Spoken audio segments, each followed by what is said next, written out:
Okay. We are live. Yes, we are. Let's share the screen. Let us begin.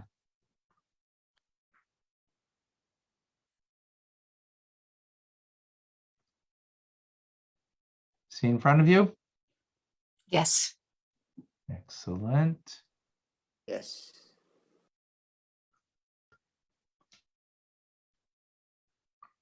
Okay. Tanya, let them in. Okay.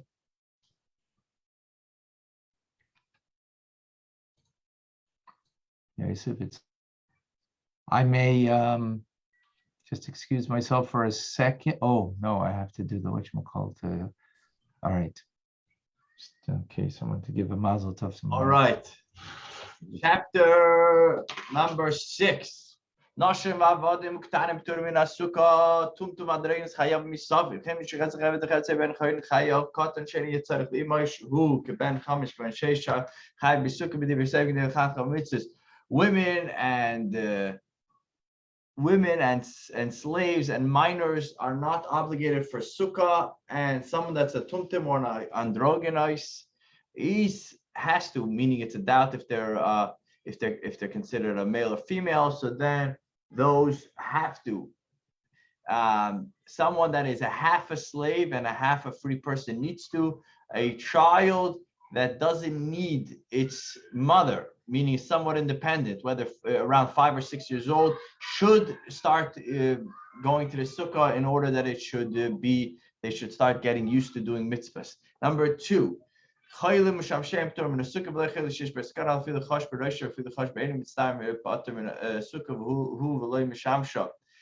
that's sick and their attendants are not obligated in the sukkah. It doesn't mean someone that is dangerously ill, but even someone that has a headache or a sore eye doesn't need to. A person that's uncomfortable does not have to. This applies to the person himself, but not to the person's attendees. Ezel mitztar.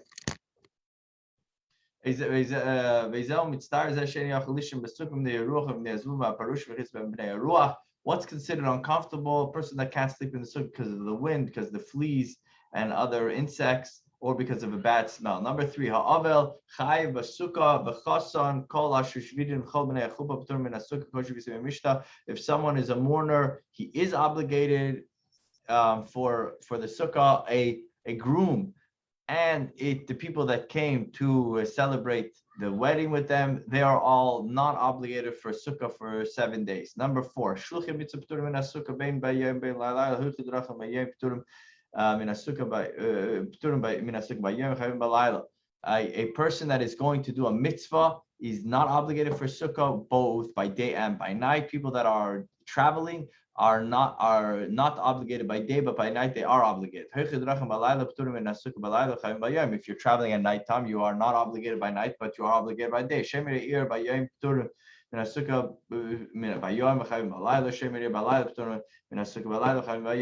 If you are on guard for the city, for security, then if whenever you're watching, you're not obligated, but when you're not watching, you are obligated. If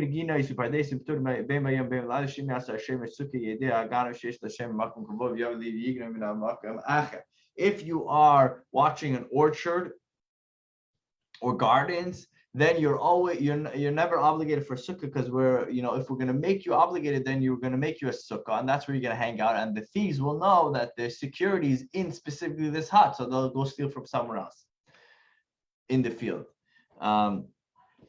Kate said he meets to say Shiba Suk Sheikh Vishay Sudar Vasuka Koshivisi Hayam and Ben Bayam Ben Lila Kadar Shudar Base Shai Mesa Shanam Koshivas Yam Mesa Adam Space out of Sukas Kavash Nama Basuk Station Shis Yam. What is the way? What is the mitzvah of dwelling in a sukkah? You should eat there, you should drink there, you should live there for 7 days by day and by night. Whatever you do in your house, do it in the sukkah. And on those 7 days, make the sukkah your permanent dwelling, and make your house your non-permanent, your temporary dwelling.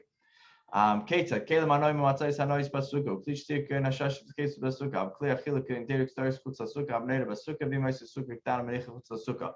This implies if you have very nice utensils or very nice bedding, you should bring it. Your drinking utensils like your cups and your pitchers should be brought in the sukkah, but the actual pans and plates you may leave them out of the sukkah. A candelabra can be brought in the sukkah, but if the sukkah is small, just leave it outside of the sukkah.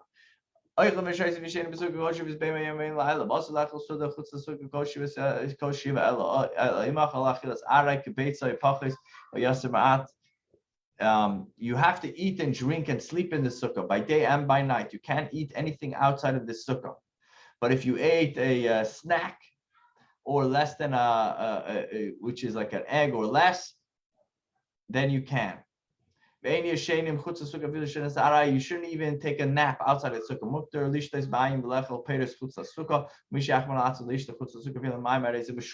You are allowed to drink water or eat fruit out of the sukkah, but somebody that is more stringent on himself and doesn't, then he is praiseworthy. Number 7, the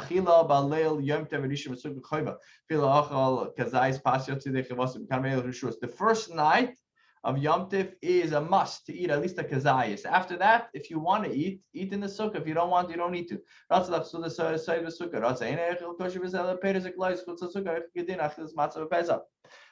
so, and if you just want to eat fruit and nuts, you can eat it outside of the sukkah if you're not going to make a meal. Just like the law of matzah, which means that the first night of Pesach is mandatory. The rest, if you want to eat matzah, if not.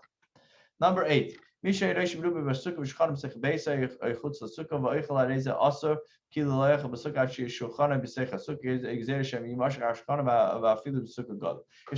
in the sukkah, but the table is outside of the sukkah, then it's considered that he's outside of the sukkah. We're afraid that he's going to, bend over and carry over towards the table, and then it'll be outside of the sukkah. So therefore, you make sure that the table's with you. Number 9. All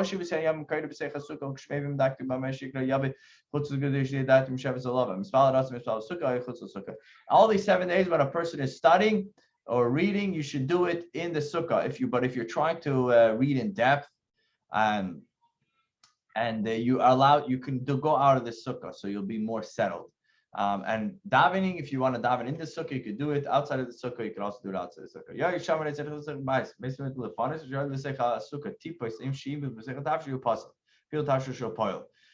If it's raining, you can go into the house. When is it considered strong enough rain? Is that that it drips enough into your food and it destroys the food, even if it's a dish of beans. What if you went inside because it's raining, but then it stopped raining? You don't have to go back out. Once you're in the house, you can stay there.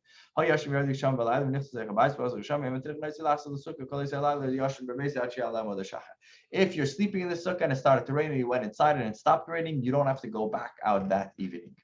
Number 11. On the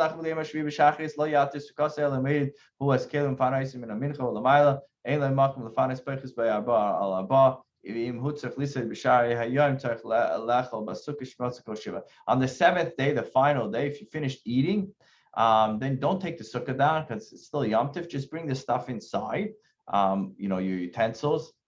If you have no place for the utensils,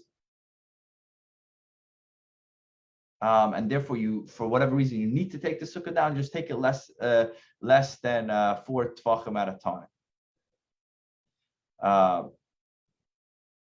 But if you plan on eating, then keep the sukkah up because you need to. It's the 7th day. You still need it in the sukkah. Number 12. And whenever you come and eat, make the bracha leishev basukkah. On the first night, first make a bracha on the sukkah, then make shechianu. And you make it on the kiddush cup.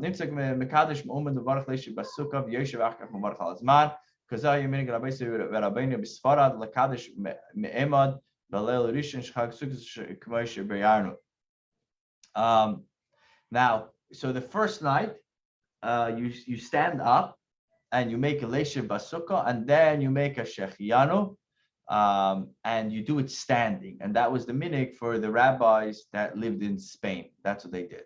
Number 13.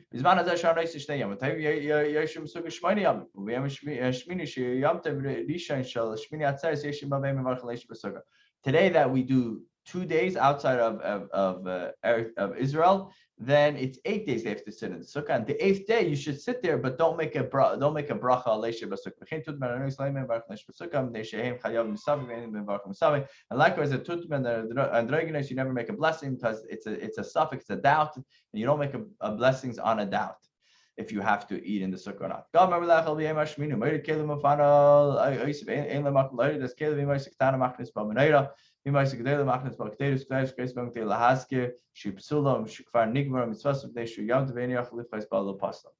After you finish on the 8th day, you could take down your utensils and remove them. If you have no place to put the utensils, if it's a small sukkah, you should bring your candelabra in it. If it's a large sukkah, you should bring in his pots and his plates. That will remind you that the mitzvah is complete. Number 15. If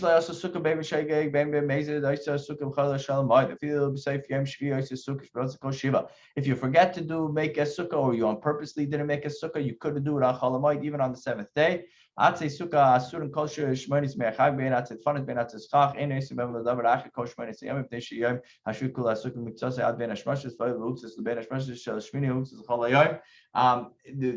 the walls of the sukkah or the schach, any of them, they're considered muktzah, and you should not touch them the entire sukkahs. Number 16. Likewise,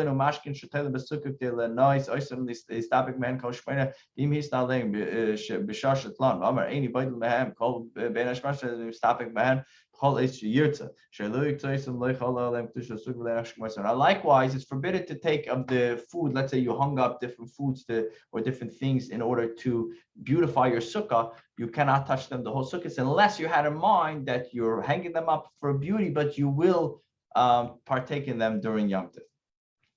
Chapter 7. Kapois Tamarim. It says date palms in the Torah. It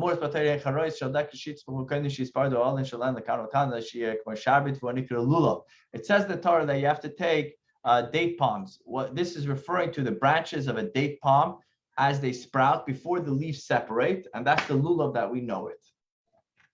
Number 2, Pri Eitz Hadar. There's another thing the Torah says to do on Sukkot is to take a fruit of a beautiful tree. Esrog is referring to the Esrog. But Anaf Eitz Aves, and it says in the Torah that you should bring out the Anaf Eitz Aves. What is that? It's the hadas because the leaves cover the branch. That you have 3 little leaves on each at each ring. If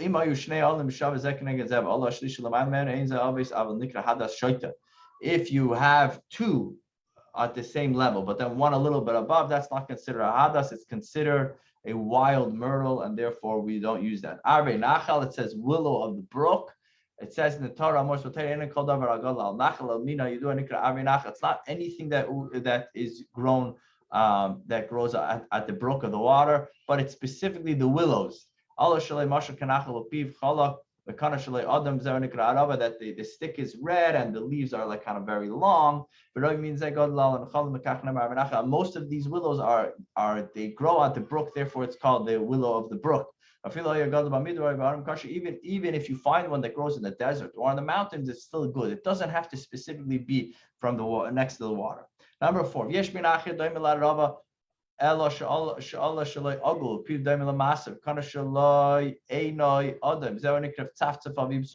something that looks like the willow, but the leaves are not long, they're round.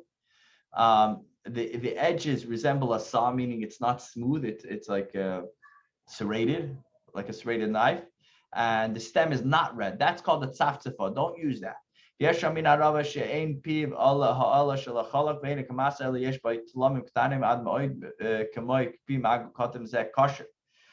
another type of willow that the leaves does not have a smooth edge, but it's like a saw, and it has tiny little things that make it look like a saw, like the edge like of a small sickle. So that is kosher. All of these above definitions were explained by Moshe, and he's the one that told us what to use. Number 4, all of these 4 that we said, the Lulov, the Esrog, the Hadas, and the Arava, they're all part of one mitzvah. You have to have all of them. Don't add, don't take away. If you can't find the exact one, you can't find the Esrog, don't bring a lemon. It doesn't help. You have to have 4 of these exact ones, and this is the mitzvah. Number 6.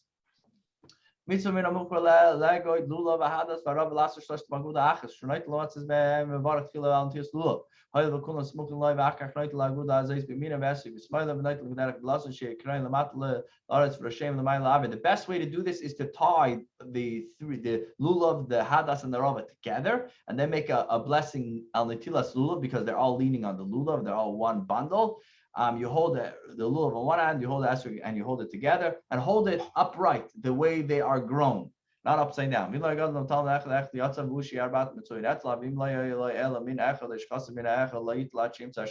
If you took them together without binding them together, still good. But if you only have a few, you only have 3 out of 4 or 2 out of 4, then no good. Wait till you have all 4 of these types and then bring them together.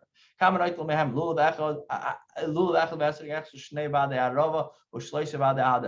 should take 1 lulav, 1 esrog, 2 aravas, and 3 hadas. If you could add in the hadas, you could add as many as you want. But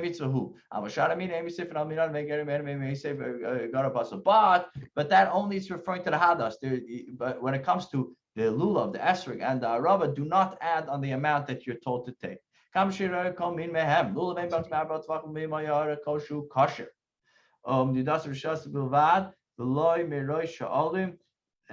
a what's this size? A lulav should not be less. It should be at least 4 tfachim. Hand breadths. 4 hand breadths. And the hand breadth is the spine of it, not the top of the leaf. And the hadas of Arava impacts b'sheish tefachim, and the hadas and the Arava should be at least 3 hand breadths. Beyond that, it's kosher, regardless of their length. Even if there's only 3 live leaves on it that are still connected, as long as they're on the top, it's good. And when you bind them together, the lulav has to stick out at least 1 hand breadth. And the esrog has to be at least the size of an egg and bigger. Number 9. When you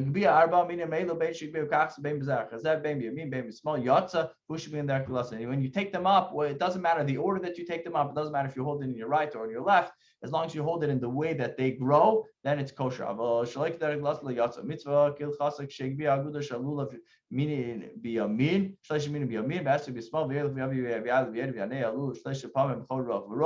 The best way to fulfill this mitzvah is to hold the 3, the lulav, the hadas, and the arava on the right hand, the esrog in your left hand, and hold them the way that they are grown, and then bring them up and bring them down, up and down, and shake them three times to each direction. That's the best way to do it. Ketzad, how did that go? The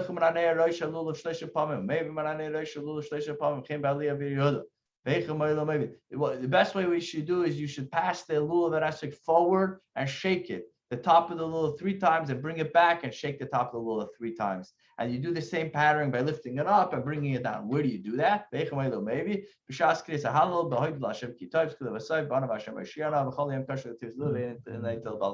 You should do it during Hallel when you say Hoyd Lashem Kitoib, and when you say Ana Hashem Mashiach on Hallel, and the entire day is a time to shake the lulav and esrog, but you don't do it at nighttime. Number 11.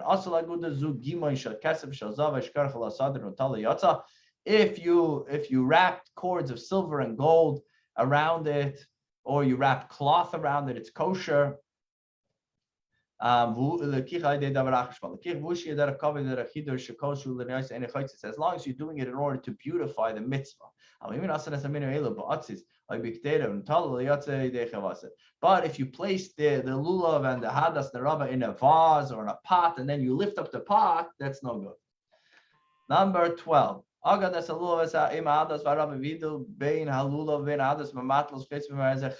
you tie them together, but you separate it between the lulav and the hadas, the rava with a cloth, then it's no good. If you separated it with the same type of branches, then it's fine. You're allowed to tie the lulav together with the others with the hadas darava with any string or cord that you would like. Number 13, mitzvahs lulav linato b'yem rishon shel chag bilvad b'chol makom b'chol zman v'filu b'shabbos shenemar tach lulav b'yem rishon. The mitzvah of lulav on the first day, you should take it at any time, any place, even on Shabbos. And in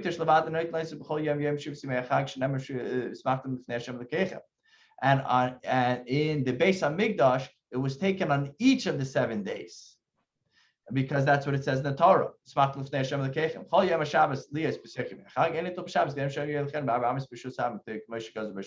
When Shabbos fall out during the holiday, then you in your personal place, not in the mikdash, outside of the Beis Hamikdash, then you don't take it on Shabbos because you're afraid you're going to carry it 4 amas in the public domain, just like we made the law for shofar. With this, I conclude for today. Mid-second chapter. Thank you. Beautiful. Thank you. So, in other words, biblically, we are supposed to take the Lulav and Esrog on Shabbos, but rabbinically, the rabbis came and said not to do it because you might take it out into the public domain, like we had that idea earlier with the shofar. Now, continuing with number 4, we're going to continue.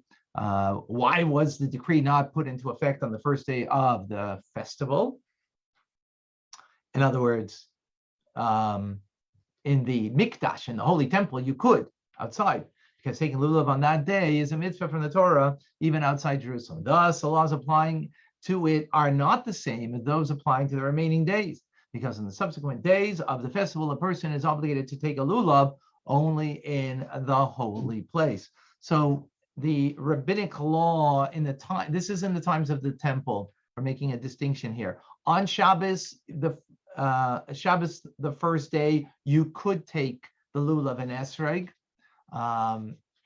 but not on the other 7 days that was outside of the Jerusalem. And now we're making the distinction because only in the Holy Temple you would have the 7 days that you would make the blessing of lulav and esrog. You had the mitzvah, but not in the rest of the outside of the Holy Temple. So when the temple was destroyed, so that was again in the times of the Holy Temple. Now, when the temple was destroyed, the sages ordained that the lulav be taken everywhere for the entire 7 days of the festival as a remembrance of the temple. So now it's a rabbinic law that we do make the blessing on lulav and esrog throughout the 7 days. On each day we recite the blessing. On taking the lulav, because it is a mitzvah ordained by the rabbis. This enactment, like the other enactments instituted by Rabbi Yochanan ben Zakkai when the temple was destroyed, is only temporary. When the temple is rebuilt, these matters will return to the original status. In other words, now we're doing it only by biblical law. We will do it by rabbinic law. We will do it by biblical law when the Mashiach comes and we have the third temple. Number 16. While the temple was standing, the lulav would be taken in the holy place even on the first day of Sukkot fell on Shabbos, as we mentioned. The same applies in other places that they were certain that this day was celebrated as a holiday in Eretz Yisrael. However, the places that were distantly removed from Jerusalem would not take the lulav on this day because of doubt involved. So in Jerusalem and all of Israel, they knew that it was the first day, so there wasn't a question that this was the first day of the holiday, because remember, it was then the holidays or the first of the month was made because of witnesses. So in Israel, they knew exactly when the holiday was. Outside of Israel, they didn't know because the message didn't get there. They did not have internet back then. Number 17, when the temple was destroyed, the sages forbade even the inhabitants of Eretz Yisrael, the Holy Land, who had sanctified the new moon, to take the lulav on Shabbos on the first day of Sukkot. This was instituted because of the inhabitants of the distant settlements who were not aware of when the new month had been declared. Thus, a uniform guideline was established rather than having some take the lulav on Shabbos and some not. The guiding principle was that the obligation of taking lulav on the first day applies to all places that there is no longer a temple to use as a point of distinction. So let me make sure that there's a clarity over here. This holy temple was destroyed, but there was still a Sanhedrin, there's still the Jewish high court, and there was still now sanctifying the new month based on witnesses that came to the high court, the Sanhedrin. That was only finished or no longer applied the Sanhedrin in the year 300 and something. So it was for a few hundred years or 250 plus years that it was still no temple, still a Sanhedrin. There was not a calendar that we were observing, but it was with the high court. And in that instance, they wanted to make everything uniform. Since there's no holy temple, that is what makes everything uniform. Therefore, no one should make the blessing on the Lulov on Shabbos, even the first day. Even the first day, yeah. Number 18, at present, whenever everyone follows a fixed calendar, the matter remains as it was. The Lulav is not taken on Shabbos. In the outlying territories or in Eretz Yisrael, even on the first day of the festival, this applies, even though everyone knows the actual day of the month. Now we're talking about calendar. The last halacha was without a calendar. Now with a even though we know which the actual day is, still we don't do it on Shabbos because we follow the custom that was before. As explained, the reason for prohibition of taking the lulav on Shabbos is a decree, lest one carry in 4 cubits in the public domain. Number 19, whoever is obligated to fulfill the mitzvah of shofar and sukkah is obligated to take lulav. Whoever is not obligated regarding shofar and sukkah is not obligated to take lulav. A child who knows how to shake the lulav is obligated regarding the lulav, not by biblical law, by rabbinic law, in order to train him in the performance of mitzvahs. Number 20, it is a halacha conveyed by Moshe from Mount Sinai. Then in addition to the willow, now we finished with the mitzvah of Lulov and Esrog. Now we're going to speak about another law. This is what we call today Haishainais, and we will learn later Haishainais that we do it on the last day. But back in the day, it was done not merely on the last day. We take a willow of the lulav, another willow that was taken in the temple, right? It's the same willow that we used for the 4 kinds, but it's a different one that we use in times of the temple. A person does not fulfill the obligation with the willow branch of the lulav. The minimum requirement to fulfill this mitzvah is 1 branch with 1 leaf. This is how the mitzvah was performed back in the day. On each of the 7 days of the festival, branches of the willows were brought and stood upright near the altar in the holy temple, with its tops bent over the altar. When they would bring them and arrange them near the altar, a series of shofar blasts, tekiah, trua, tekiah was sounded. Tekiah, a long one. Trua, we don't know. Is it or is it right? And then again, tekiah, they were sounded. So, of course, the trua, they did both. Back in the day.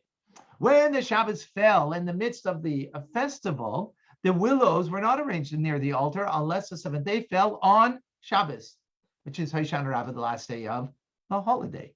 On such an occasion, the willows were arranged near the altar to publicize the fact of taking them as a mitzvah. Again, this is a separate mitzvah. How would they fulfill the mitzvah on Shabbos? If it was only on the 7th day, right? The last day of Sukkot. They would bring the branches to the temple on the Shabbos Eve and place them in the golden container, right? Because you couldn't carry it on Shabbos, so you bring it before. Put it in a golden container so their leaves would not dry out. On the following morning, they would be placed next to the altar, and the people would then take them in the same manner as they did each day. Since the willow is not explicitly mentioned in the Torah, it is not taken on each of the 7 days of the festival as a remembrance of the temple. Rather, at present, it is taken only on the 7th day. So now we're doing it as a remembrance of that which was done, right? So it's only a rabbinic law, not a biblical. It's not even mentioned explicitly in the Torah, and therefore we only do it on the 7th day, which we call Hoshana Rabbah. What is done? One takes one branch or many branches. We actually take 5. That's our custom. In addition, with the willow of the lulav, and hits it on the ground 5. Hits it on the ground 5 times, or on a utensil with them 2 or 3 times. Again, we do it 5 today. No blessing is recited because it's a practice, a custom instituted by the prophets on each of the festival. So that's that particular custom. Number 23.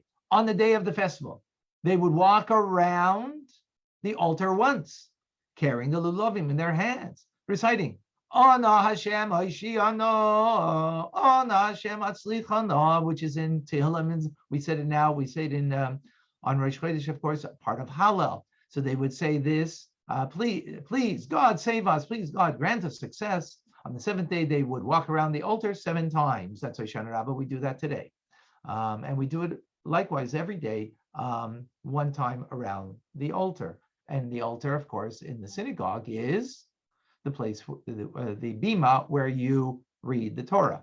It is become a traditionally accepted custom, Jewish custom, to place the ark in the center of the synagogue, as it says over here, and walk around it each day. And they walked around the altar in remembrance of the temple service. Number 24, the following custom is observed in Jerusalem. A person would leave his house in the morning carrying the lulav in his hand. He would enter the synagogue with it in his hand, pray with it while it is in his hand, go visit the sick and comfort the mourners with it in his hand. When entering the house of study, he would send it home with his son or a servant. In other words, it was something we wanted to hold with us.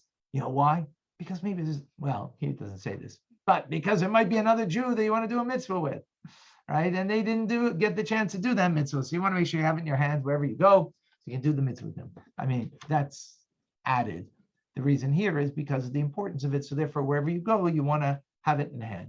Number 25, during the time of Lulav was taken on Shabbos, as we mentioned, right? Not now, but in times of the Holy Temple, a woman who was allowed to receive the Lulav from her son or her husband and return it to the water on the Shabbos. On the festival, a person might add to the water. On Chol Hamoed, he might even change the water, right? So the different degrees of what you're allowed to do with it during the holiday. Number 26, it is forbidden to smell the myrtle in the lulav, the hadassim, since it's useful only for smell. Since it is useful only for smelling, and it has been set aside for the performance of the mitzvah, it is forbidden to smell it. In other words, use it for what its function is. The mitzvah, its function is smelling. Don't use it for its function. Use it for its mitzvah. However, it is permitted to smell an esrog because setting it aside for the mitzvah prohibits it from being eaten. Right. So now that you're using it for the mitzvah, you can't eat it, but you can smell it because its function is to eat, not to smell. Number 27 is forbidden to eat the esrog throughout the 7th day of the festival, even though you've now, you did your mitzvah, you no longer have to do the mitzvah or don't have an obligation, but still it is forbidden to eat the esrog on the festival. Since it was set aside for the portion of the day, it is set aside for the entire day. Part of the day is like a whole day. It was a mitzvah part of the day. Even though you've done your mitzvah, the entire day, you can't eat it. However, on the 8th day, it is permitted to be eaten. Kind of bitter, so you got to be careful with that one. At present, when we celebrate the festivals 2 days, even though the esrog is not taken on the 8th day, the esrog is forbidden on the 8th day. Since it is forbidden on the 8th day during the time of the festivals, we're celebrating in 2 days because of the doubts whether the 8th day was in fact the 7th because of that. So now even on the 8th day, we're not allowed to eat it. You have to wait till after the holiday. When a person sets aside 7 esrogim, 1 for each day, wealthy guy has 7 esrogim of 7 days of the festival. Each one of them can be used for the mitzvah on its day and eaten on the morrow because you're only using it for that particular day. We now go to the 8th and final chapter of the laws of Sukkot, Lulav, and Esrog. These are the rules governing the 4 species. We spoke about the mitzvahs, the 4 species, and some of the details. Now we go into greater detail. Halacha number 1, the Lulav, right, which is the palm branch, the long one, the myrtle, which is the hadassim, and the willow, the araves, and the esrog, which is the esrog from the lemon family, right? If one was A, dried out, taken by force, or stolen even after the owner had despaired of its discovery, C, came from an Asherah that has been worshipped for idolatry, even though the worship of the Asherah has already been nullified. Or D, it came from an apostate city. It is not acceptable. Apostate city, Iranidachas, a place where, again, for idolatry. So it's part of the possessions from there. And all of these instances, the Lulov, the Esrog, it is not acceptable. If one of them belonged to an idolater at the outset, it should not be taken. If it was taken, the person has fulfilled his obligation. So preferably not, but if it was taken, it is right.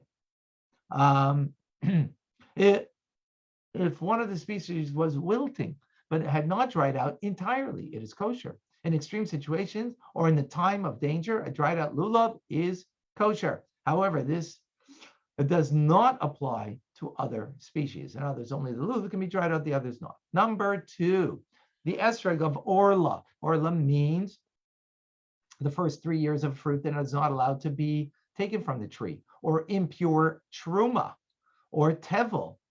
Tevel meaning that it was not taken from it, the truma, the tithing was not taken from it. Unacceptable, because you can't use it. An esrog of demai is permitted. Demai means you're not certain if it was taken from it, the trumas or meisers, for it is possible the person declare all of his property to be ownerless, thus he will be poor, and it was permitted to eat demai. So if you can make, since you could make everything ownerless of yourself, of your possessions, and that makes you poor, a poor person can eat from demai.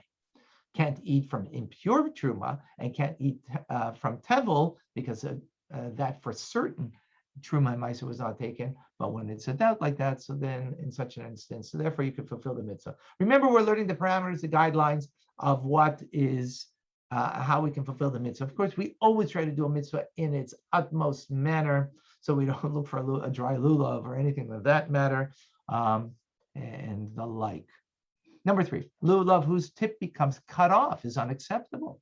Should it become split to the extent that the 2 sides of the split become severed and appear to be 2, it is unacceptable.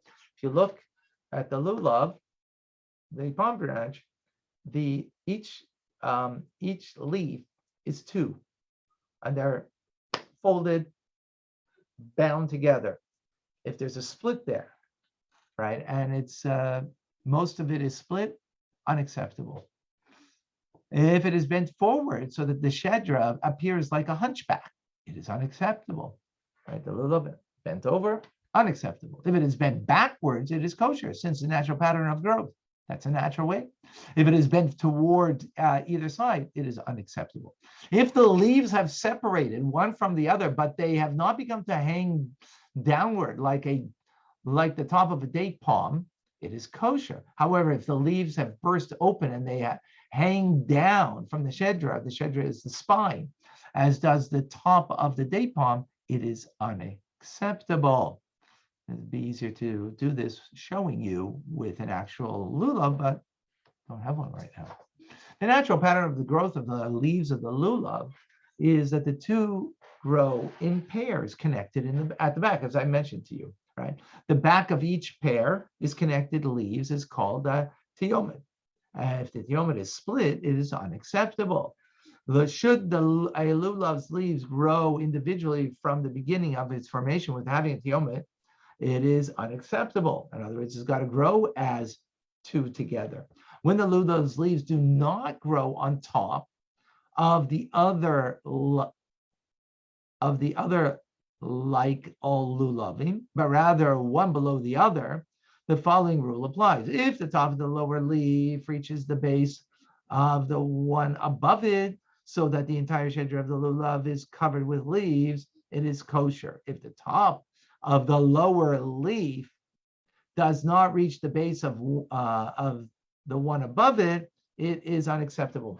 They're going like this in an angle like this, a very, small angle going up, right? Each one of them. So this is what we're talking about. If it's not coming and covering the bottom of the base, so then it becomes unacceptable. A myrtle branch. Now, so we finished with lulav. Now we go to the myrtle branch, to the hadassim, whose top is cut off, is unacceptable. Even though most of the leaves have fallen off, it is kosher, right? So it's cut off, not good, but the leaves have fallen off. it is kosher, provided that 3 leaves remain in one row. When there are more berries than leaves, because there can be berries growing on this, the ones that we get, that it doesn't grow that way, but it's possible to get the myrtle branch with berries. The following rule applies. If they are green, it is kosher. If they are red or black, it is unacceptable. If one reduce their number, it is acceptable. We may not reduce the number of on the holiday itself, because by doing so, we make the myrtle branch fit for use. So we're like finishing the product. Not allowed to finish the product on the holidays. You need to do before the holiday. If one transgressor remove them one by one rather, to eat them, it is kosher. Number 6, a willow branch whose top is cut off is kosher. Now, the willow branch we're talking about, so the top, if it's cut off, it is kosher. If the leaves have burst open, it is unacceptable.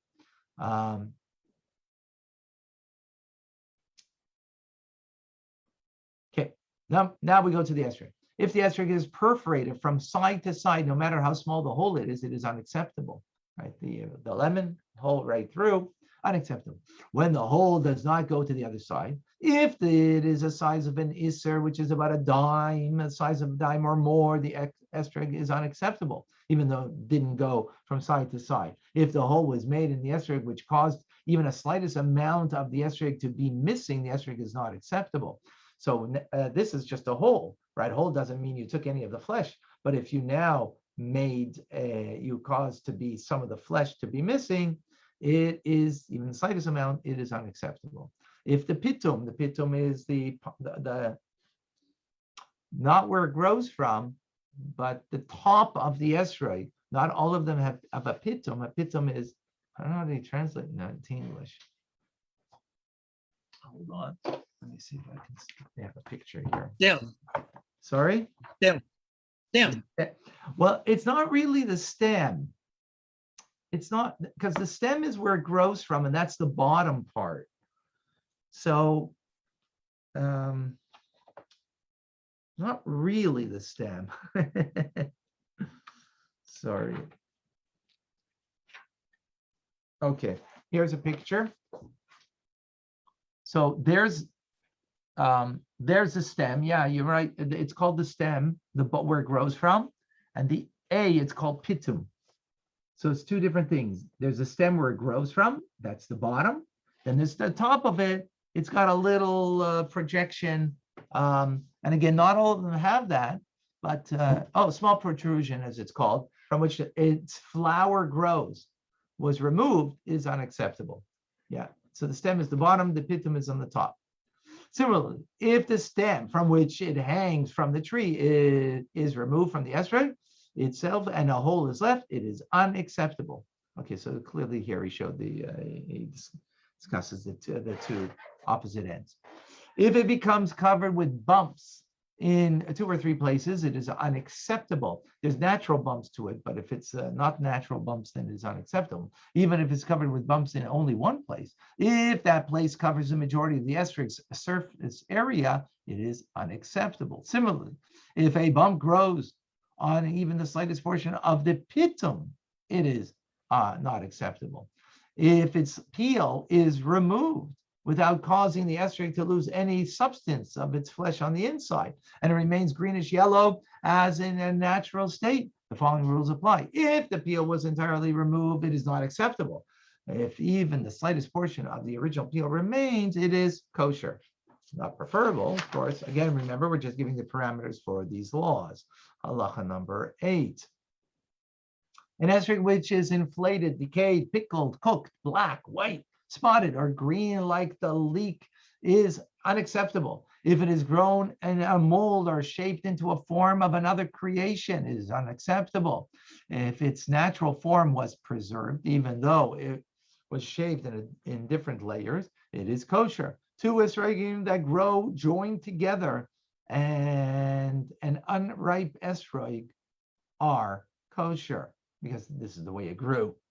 In places where the esrogim grow naturally with a slight black tinge, it is kosher. However, if the esrogim are very black, It is unacceptable everywhere. Number 9, all the species which are categorized as unacceptable because of the blemishes we described, or because they were stolen or taken by force, are disqualified for use only on the first day of the festival. Why? Because remember, because the mitzvah, the biblical law, outside of Jerusalem, outside of the Holy Temple, is only on the first day. Biblical law, rabbinic law, we take all 7 days.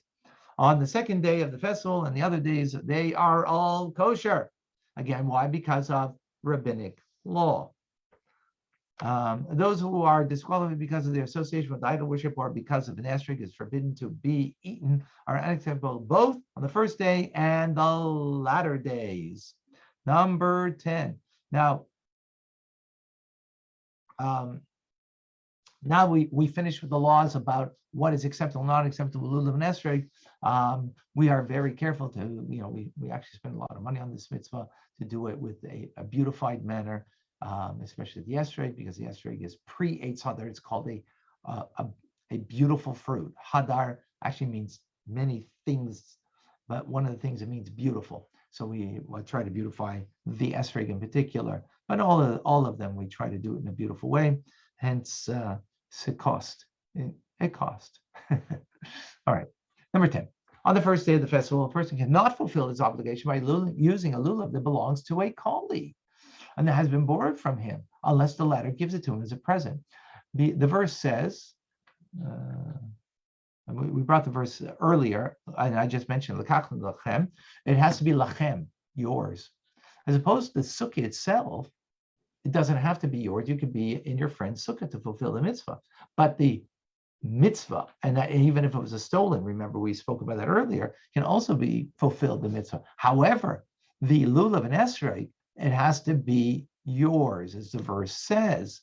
So you have to be gifted it. If the owner of the lulav gives it to him as a present on the condition to return it, which we do, that's what we say on the first day, he may fulfill his obligation with it and return it, because a present given on condition that it be returned is considered a present. And when you have it, it has to be yours. I'm giving it to you on condition that you return it to me after you do the mitzvah. So when you're doing the mitzvah, it is completely yours. If he does not return it, he does not fulfill his obligation, because it is as though it were stolen, because he didn't fulfill the obligation. So you need to give it back. On the first day, the lulav should not be given to a minor, since according to Torah law, a minor can acquire articles but cannot transfer them back. Thus, the minor's return of the article is not considered to be return from a legal perspective, right? So the minor can take but cannot give. They don't have the power to give something because it doesn't belong to them, really, even though in a sense it is theirs, but they can't give. They cannot transfer an object. They can, in a legal perspective. Therefore, we have to be careful giving to a minor on the first day, because remember, you have to give them on condition that they fulfill it, and they can't now return it. The above laws applies to lulav and each of the other species that are taken, the 4 taken with it. If one of them was borrowed and the person does not fulfill his obligation on the first day of the festival. Number 11, when partners purchase lulav and esrog together. Now we have a problem, right? Because it has to be mine totally. Neither are able to fulfill the obligation with it on the first day of the festival unless his colleague gives him his portion as a present. So that's what we said, right? You give it to them as a gift in order on condition to return. Should brothers purchase esrogim from the funds of their father's estate, which they have not divided yet, if one of them takes the esrog with the intent of fulfilling his obligation, the following rules apply. If he could eat it without the other brothers objecting, he has fulfilled his obligation. If they would object, he does not fulfill his obligation until they give him their share in the esrog as a present, because it has to be yours. If one brother bought an esrog and another a quince, or together they bought an esrog, a pomegranate, and a quince from the funds of their father's estate, which they have not divided yet, right? So in other words, they have all an equal share in it at this point. It's not anything that is completely theirs. One cannot fulfill one's obligation with the esrog until the others give him their share in it as a present, as we mentioned, even though that they would not object to the use of it. Even though, number 12, it is a mitzvah to rejoice on all of the festivals. There is an additional celebration in the temple on the festival of Sukkot, as it says in Vayikra. The verse says, that you shall rejoice before God, your Lord, for 7 days. So what was done? On the eve of the first day of the festival, they would set a place in the temple where women could watch from above. They had the women's court, and the men from below, so that they would not intermingle with each other. Celebration would begin on the night after the first day of the festival. Only, remember, in Israel, especially in times of the Holy Temple, there was only one day of holiday. So on the end of the first day at night, it would no longer be the holiday, it would be Chol Hamoed.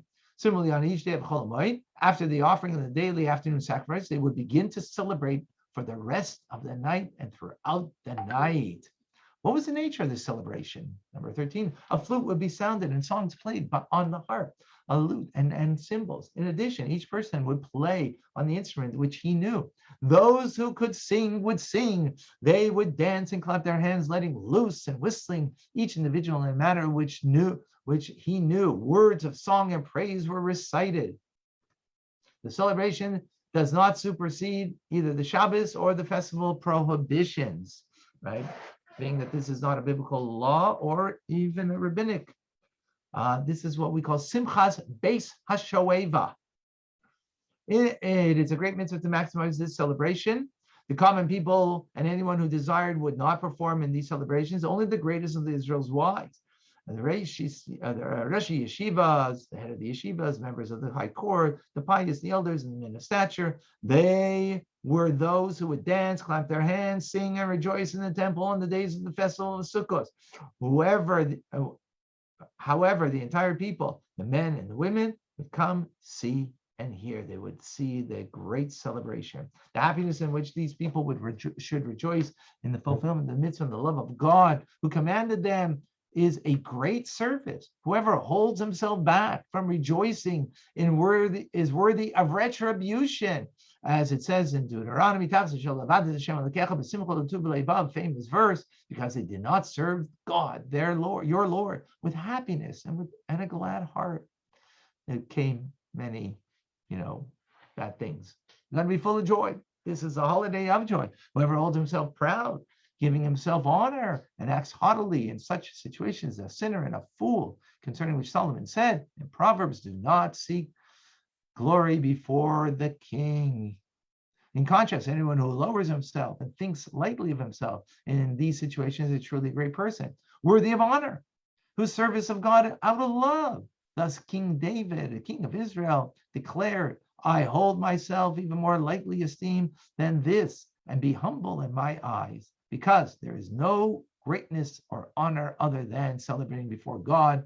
As it says, King David was dancing wildly and whistling before God. Wow. With great humility, with great a man of such great stature. But this is what Simchas Beis HaShoeva in the Talmud, it tells us that someone who did not see the celebration of the Simchas Beis HaShoeva has not seen true joy in their lives. This was true joy.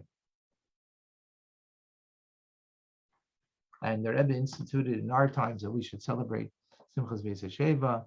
So you have great celebrations, whether it's in a sukkah, whether it's on the streets, music and celebration. This is Sukkot. We finished. Oh, Slika Lahu, Hilchas, 1 second. Just finished. I didn't say the last line of the Brich Rachmanas Desaya. Blessed be the merciful one who provides assistance. That we finished. Wow, amazing. Any questions, any comments, any thoughts? Cameras? Anybody got a camera to put on? Maybe has a question. It's all clear. Asher, no question. What's going on, Asher? What happened to you? David, no questions. There are a couple of questions in the chat. Oh, thank you. Didn't notice.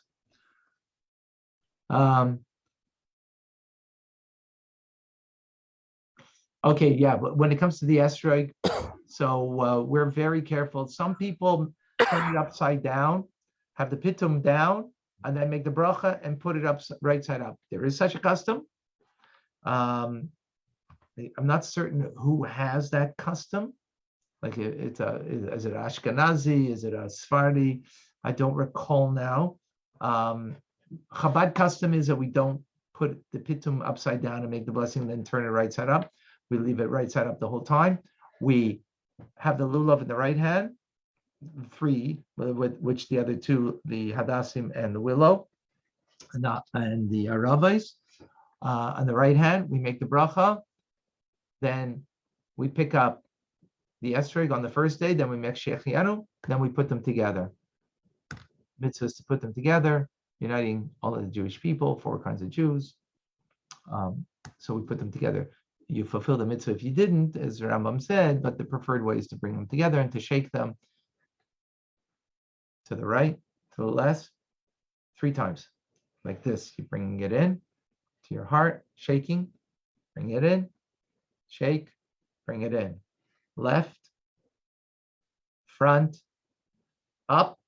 We keep the lulav and esrog is kept straight, not at an angle, kept straight. And when you go down, you don't put the head down like this, just the way you have it in your hand, just down, and then behind.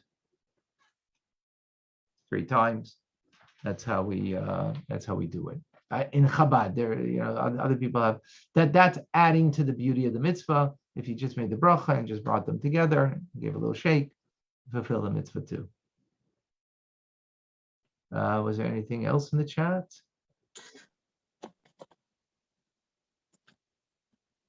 I have a question as a novice from outside, in a sense. Our congregation would circulate, they would bring the lulav and the esrog out and everything out around the congregation, pass it about to everybody. Is this addressed in such a way that you're supposed to individually have your own? I mean, obviously, having your own lulav and esrog is the nicest thing to do. Yeah. That being said, to fulfill, if you can't afford it, then you could remember you have to own it on the first day. So the person needs to say to you, I'm giving you this as a gift on condition that you return it. So when it's yours for the mitzvah, it's a gift. It's totally yours. As again, the verse says, L'kachtem lachem b'yom harishon, that you should take for yourself. So our sages tell us, for yourself, it's of yourself, it's yours, right? It's yours on the first day, but it's only on the first day that you have that obligation. So I'll tell you the truth. My kids sometimes, before they got married, they would have their own lulav and esrog, but they would use mine because mine was a better, more muhuder, more beautified the mitzvah. So they would use mine actually every day, use mine. I was very lucky. I had a few occasions that I actually made the bracha on the Rebbe's lulav and esrog. The Rebbe would give his lulav and esrog. He would say, actually, what's the most beautiful lulav and esrog? One that has been handled by more and more people is a beautiful lulav and esrog. Okay. So maybe because more mitzvahs has been done with it. So the Rebbe gave, and thousands of people would make the bracha on his lulav and esrog. He wasn't there. I actually tell you an interesting story. 1990 was the last, 91. Sukkot, the Rebbe actually stood and watched every single person come by, men, women, and children, on the first day. This was at one time, it's before he had his stroke. Like, obviously, we didn't know at the time, but looking back, there were certain things that happened. It was quite obvious, what the Rebbe, was preparing for. And he actually stood there. They only started davening. This started, I think, maybe 8 o'clock in the morning. He stood there, I think, till 3 o'clock in the afternoon. And they only started shacharis davening, 3 o'clock in the afternoon, after every single person had the opportunity to make the bracha on the Rebbe's Lulov and Esrog.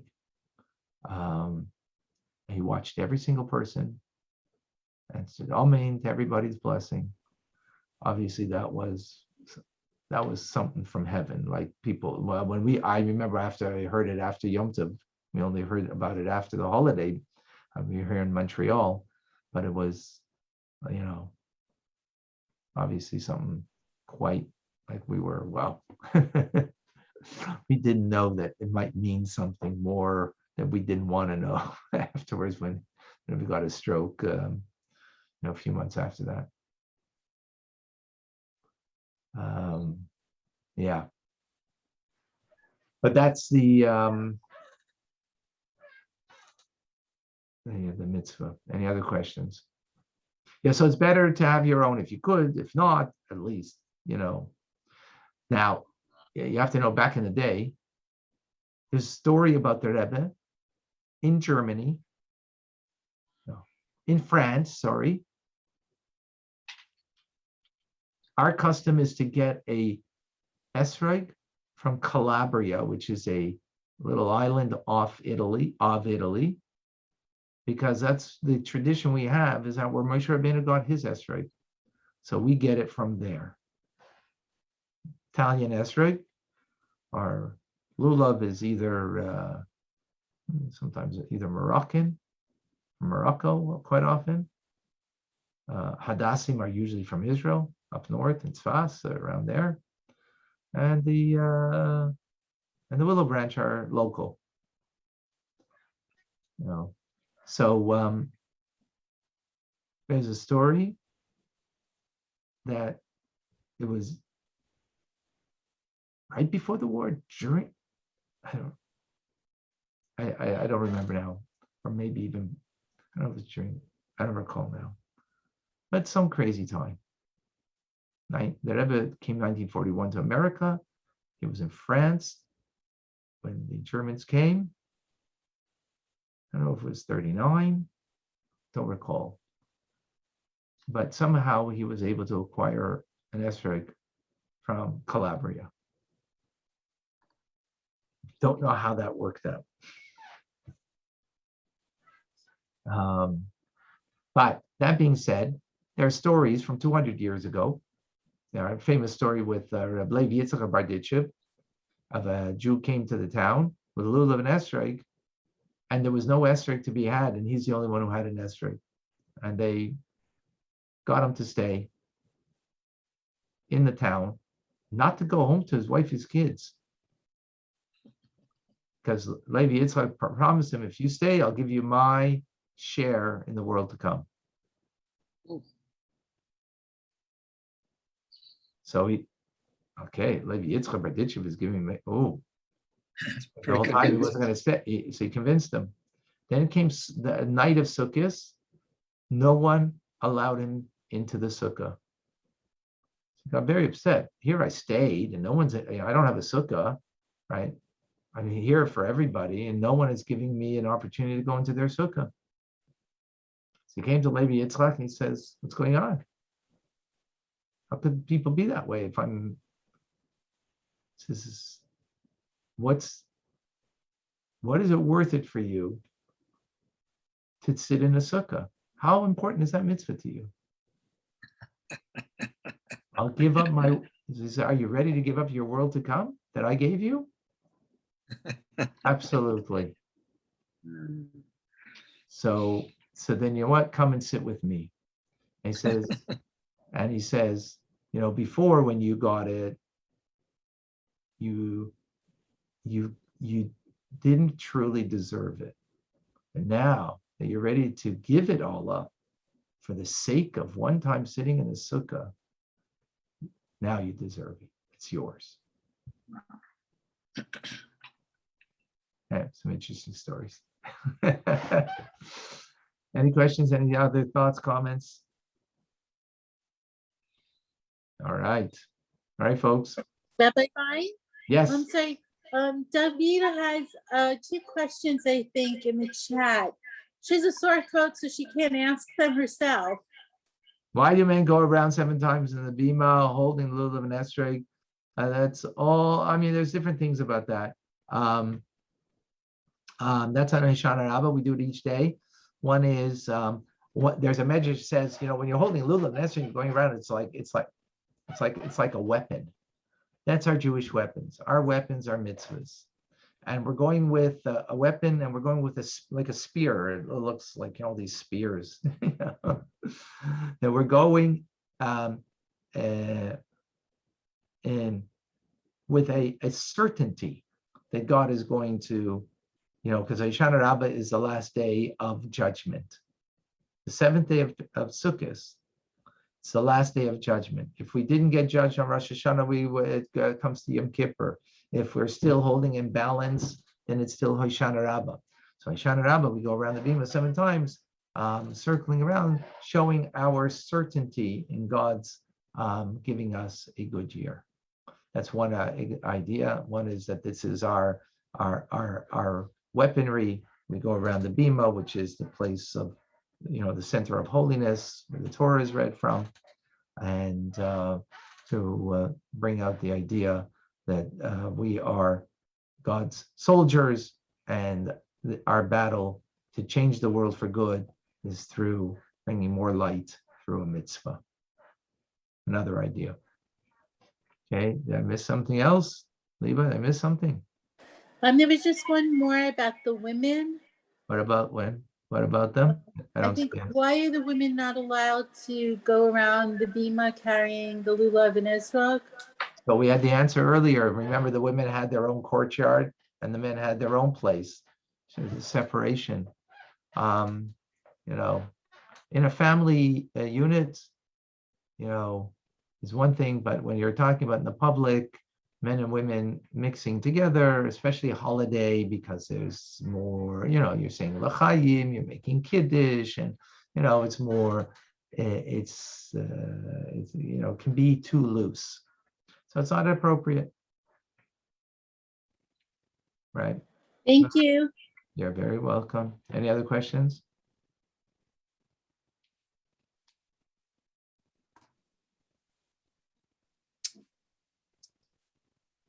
Okay. God bless you all. We'll see you tomorrow. Thanks so much, Rabbi. All right, have a good The day, laws everyone. are going to get a Thank little you. more difficult with some of the laws coming up, but Thank you. we'll get to. Thank you, I have a Rabbi. question before we get off. The reading in English. My boys don't do that. Would that be preferable that they did that? I don't know if they will. They might not. They might want to just do it the traditional way. But I just want to know your thoughts on it. Hello. Anybody? I prefer You the prefer- English, but when he does say it in the Hebrew, I like to try to follow along as best I Right, can.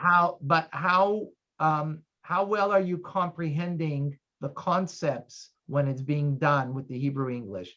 Are you give me a percentage versus how much with me you're getting? How much are you comprehending and learning? Not, that's the most important thing is comprehension here, right? In English for me. What percentage are you comprehending in English? 80%? 75%. And in Hebrew English, how much? Balance 25%, not even 10% for me.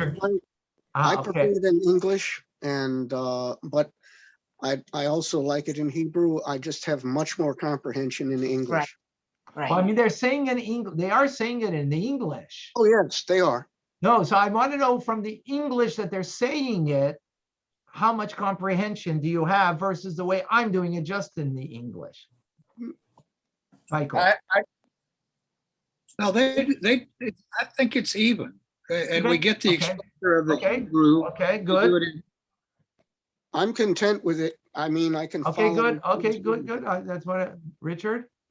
I find both ways are good, but with you, there's something a little extra, I guess. I don't know. That's not because of me. It could be just because of the English. So that's what I I'm mean, reading it, like, so it's being read in a way that you can comprehend it right away.